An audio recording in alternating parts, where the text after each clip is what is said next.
10 വർഷത്തെ മോദി ഭരണം ഇന്ത്യൻ ഗ്രാമങ്ങളെ പട്ടിണിയുടെയും ദാരിദ്ര്യത്തിന്റെയും പടുകുഴിയിലാഴ്ത്തി. ബജറ്റിലെ പ്രഖ്യാപനങ്ങൾ വെറും വാഗ്ദാനങ്ങളായി മാറിയപ്പോൾ അടുത്ത 5 വർഷമെങ്കിലും ദാരിദ്ര്യം ഒഴിയുമെന്ന പ്രതീക്ഷയിലാണ് ഉത്തരേന്ത്യൻ ഗ്രാമവാസികൾ.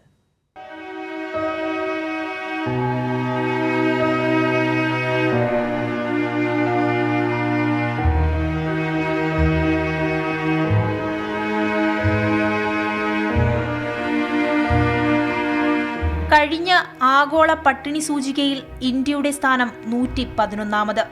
10 വർഷക്കാലം ഭരണത്തിലിരുന്നിട്ടും സാധാരണക്കാരന്റെ ജീവിത നിലവാരം മെച്ചപ്പെടുത്താൻ BJP സർക്കാരിനായില്ലെന്നർത്ഥം.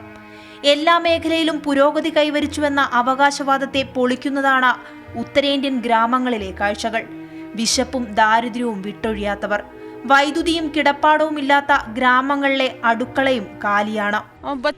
हमारे बच्चा 3 बच्चे हैं, हमारा आदमी है जिसका सांस के बीमार है, कुछ ना मिलता है, वहाँ बहुत ही चेष्टा करते हैं. अब आगे के लिए बच्चा है, बच्चन को भविष्य कहाँ से इन्हें ट्यूशन पढ़ाएं, कहाँ से स्कूल, क्या क्या करें, कुछ समझ में ही नहीं आता है. सारी चीज़ तो पैसे की होती है ना, जब पैसा नहीं है तो कुछ भी नहीं है. लाइट नहीं है, अंधेर बाहर सो जाते और क्या करें. പോഷകാഹാരക്കുറവ്, കുട്ടികളിലെ വളർച്ചാ മുരടിപ്പ്, ശിശുമരണ നിരക്ക് എന്നിവയാണ് ആഗോള പട്ടിണി സൂചികയുടെ മാനദണ്ഡങ്ങൾ. ഒടുവിലത്തെ കണക്കിൽ 28.7 ഇന്ത്യയുടെ പോയിന്റ്. ഇതോടെ പട്ടികയിൽ ഗുരുതര വിഭാഗത്തിൽ ഇന്ത്യ ഉൾപ്പെട്ടു.